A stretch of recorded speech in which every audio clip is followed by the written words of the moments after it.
สวัสดีครับที่เห็นเป็นหลอดไฟ LED Emergency Lamp นะครับเป็นหลอดไฟที่เสียบ USB ได้เลย5โวลต์1แอมป์นี่แหละครับเห็นเขาเขียนสเปคไว้น่าใช้มากสำหรับตัวที่เป็นหลอดสั้นนะครับก็จะกินไฟไม่เยอะเขาจะมีหลอดยาวหลายๆแบบนะครับตอนนี้ที่วางขายร้านค้าออนไลน์ราคาถูกมากตัวนี้ผมซื้อมาในราคาไม่ถึง100นะครับก็จะเป็นหลอดที่มีแม่เหล็กตรงนี้สามารถแปะกับตู้เหล็กได้เลยหรือชั้นวางของก็ได้นะครับสะดวกดี เขาค่อนข้างสว่างนะก็เอามารีวิวให้ชมแล้วก็เอามาพิสูจน์ให้ดูว่าเขากินไฟมากน้อยแค่ไหนตัวนี้เป็นความยาว35เซนนะครับเขามี45เซนด้วยแล้วก็มีความยาวมากกว่านี้ด้วยถือว่าโอเคเลยกับการใช้งานผมรู้สึกว่าเขาออกแบบได้ดีเพราะว่าไม่ต้องเสียบไฟ220โวลต์เขาเสียบอะแดปเตอร์ปกติทุกวันนี้ราคาอะแดปเตอร์ก็ถูกมากอะแดปเตอร์5โวลต์2.4แอมป์นี่แหละครับถูกจริงๆนะครับคุณสามารถสั่งซื้อมาใช้งานได้เลยนะครับผมก็จะเอาตัวนี้มาวัดไฟให้ชมเป็นข้อมูลยืนยันไว้ให้มาดูสเปคของหลอดไฟนิดนึงนะครับตัวนี้เป็นหลอดไฟที่ซื้อง่ายสะดวก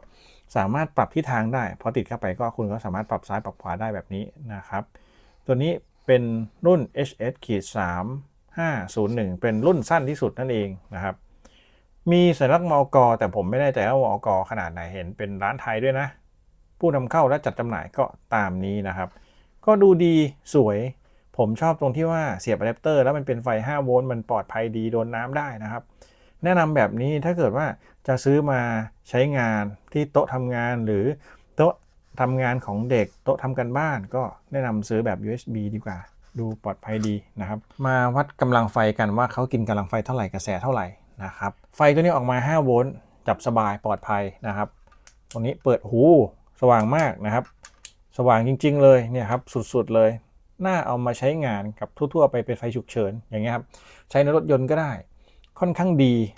สะดวกจริงๆสินค้าใหม่ของจีนเนี่ยใช้งานได้ดีนะครับหลังๆมาทำออกมาได้ดีผมชอบมากแล้วก็ดูปลอดภัยด้วยตัวเนี้ยสามารถบิดได้นะบิดไปทางนี้ก็ได้ถ้าเราติดไว้ข้างบนเนี่ยเราสามารถบิดออกมาแบบนี้ก็ได้หรือบิดเข้าไปแบบนี้ก็ได้นะครับถือว่าเยี่ยมเลย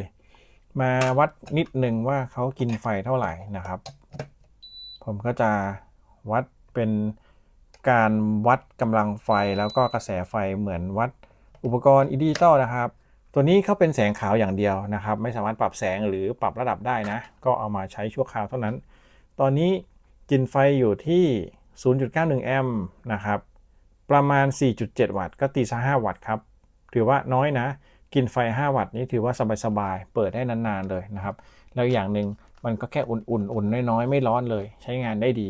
เอามาให้ชมประมาณนี้เป็นตัวเลือกนะครับถือว่าคุ้มค่านะตอนนี้เขากำลังนิยมแบบนี้เพราะว่า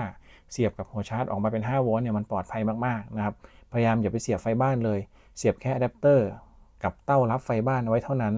ที่เหลืออยู่ออกมาเป็น5โวลต์หรือ12โวลต์ปลอดภัยกว่านะครับก็เอามาให้ชมประมาณนี้แนะนำครับสามารถสั่งซื้อได้เลยตามลิงก์ใต้คลิปนะครับเอามาใช้ในบ้านทั่วไปนี่ถือว่าเยี่ยมมากเป็นหลอดไฟแสงขาวเหมือนนีออนเลยครับตัวนี้ถือว่าดีครับบริเวณนี้จะเป็นจุดที่ค่อนข้างมืดสลัวๆก็ติดเอาไว้แบบนี้ส่องสว่างนะครับใช้งานได้ดี